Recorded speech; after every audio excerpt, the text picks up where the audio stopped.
Hi again. I hope you guys are fired up and I hope you have decided to run for office. If you have, just a brief overview of your first steps right here, right now. The first thing you need to know is how to register to become a candidate for the Republican primary. And for that, you do need to identify someone who is going to be your treasurer. However, you can put a temporary treasurer in for the time being and replace that person later if you just want to sign up now and you have less than $5,000 ready to go in your account. So the first thing to do is identify who is going to be your treasurer, get their name, address, contact information, and you can feel free to change that person later after you have everything up and running. But to get things up and running, you do need to identify a treasurer. Okay, so that's step actually number one, because unfortunately, money is politics, politics is money, and the whole treasurer thing is really a big deal. The second thing you have to do depends on whether you are going to be a state candidate, a Connecticut representative, a Connecticut senator for your House or Senate, a representative for the state level, or whether you want to be running for a nationwide office, such as Congress or Senate, at the U.S. House of Representatives in Washington, D.C., or District of America, I think it is now. So, if you're going to be running for office in Connecticut for Connecticut, which is definitely the easiest and definitely the best place to get started if you're new to the process, check and see who your state representative is, see who your state senator is. If they're blue, goodbye. Okay? You're going to sign up and you're going to oppose them. And if you're running on a state level, you're going to need to go take this pencil down now. You're going to need to go to the S as in Sam, EEC dot CT dot gov. And that is the State Elections Enforcement Commission. And it's also called seec.ct.gov is the website where you'll find them. And your treasurer will need to set up what's called an ECRIS account. And that is where all the filing of all the money goes for your campaign. Now, starting now, running for state offices is super, super important because you need $18,000. You need to raise $18,000. And to raise that money, if you do raise that money, then you will get $140,000 from the state to complete your campaign. And that helps you to pay people who are going to be working for you. And it helps to maybe create mailers or swag or something that you're going to pay for out of your campaign. So you're going to need to raise that 18,000. And then once you get to that magic number, you're going to get money from the state, and that's going to help you finish your campaign strong. Okay.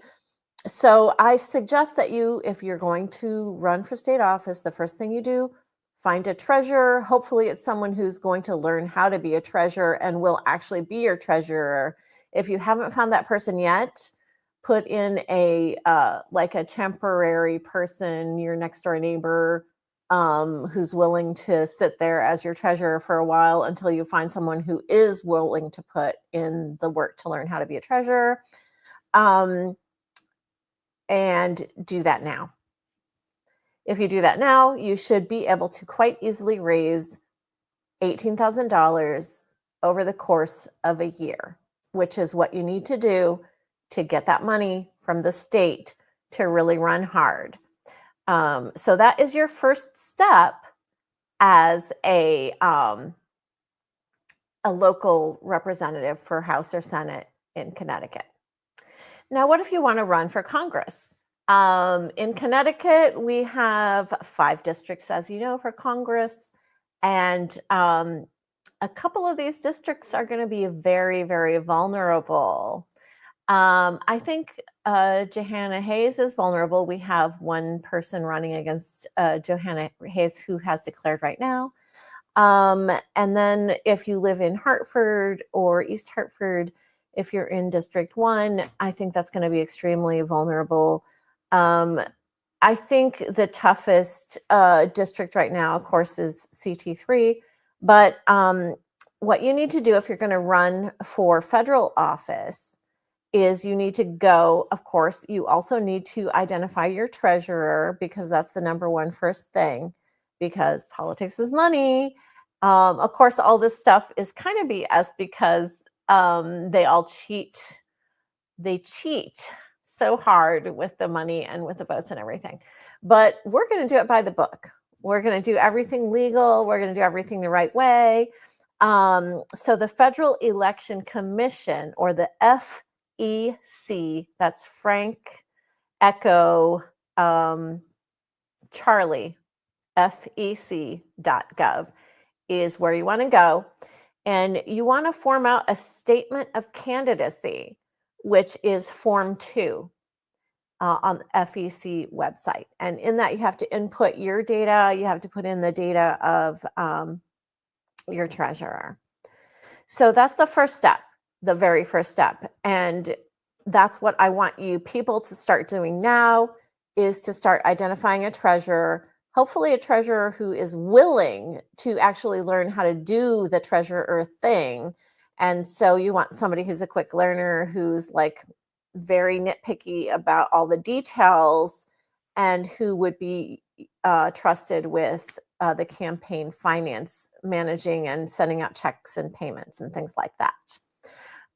So do that now. Sign up with a State Elections Enforcement Commission or the seec.ct.gov if you're local and you're going to run for Connecticut office. But if you're going to run for federal office, sign up on the fec.gov Statement of Candidacy Form 2. Okay, so that's where you start. That's where you start. For either one of these, you're going to need to identify a bank. You're going to need to identify a bank account. You're going to need to identify an ID number, which is like a social security number, to create the deposits that you're going to need to create for donations. So getting set for the donations and declaring your candidacy, that is step number 1. So I just want you to know, if you're thinking about like, oh, Dr. Chai, when are you going to set up your talks? When are you going to start your Zoom calls? Well, I'm going to start Zoom calls as soon as there's enough people who are interested in doing Zoom calls. So what I want you to do right now is to identify a treasurer. Now, if you say, hey, I want to be a treasurer, I'm really good with numbers, I'm kind of shy, I don't want to be out there in the spotlight, we can start you going on the seec.ct.gov website. There's a lot of information, there's videos, there's training. You can start training yourself now. And also on fec.gov for federal elections, you can start training yourself now. And a good treasurer is hard to find. It can be a paid position. And once the funds start coming in, you can certainly have an agreement for payment for that. You won't make a killing, but you will be reimbursed for your time, assuming that you need to be reimbursed for your time. But if you want to volunteer for it, that's great too.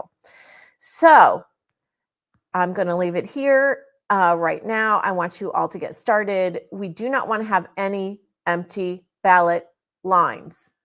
We don't want to have any unopposed blue incumbents in the state of Connecticut. We want to identify people who can win and who are willing to win and who are willing to work for it.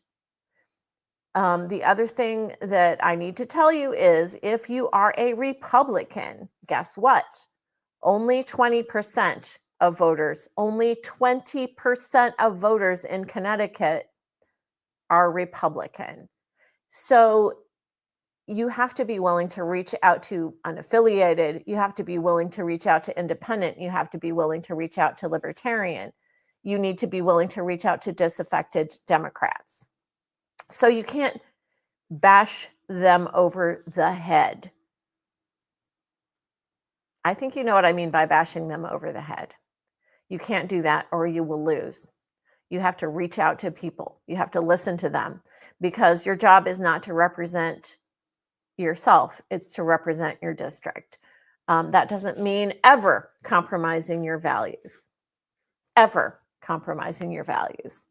But what it does mean is reaching out, listening, being polite, and using words that aren't going to be like triggering to people. Like you're not going to bash them over the head. You're not going to insult them. You're not going to type in all caps. You're basically going to be nice to people. I know, crazy, right? That's all I have to say about this topic right now. So sign up under ConnecticutChangemakers.com. We are going to take back Connecticut. And I'll see you then.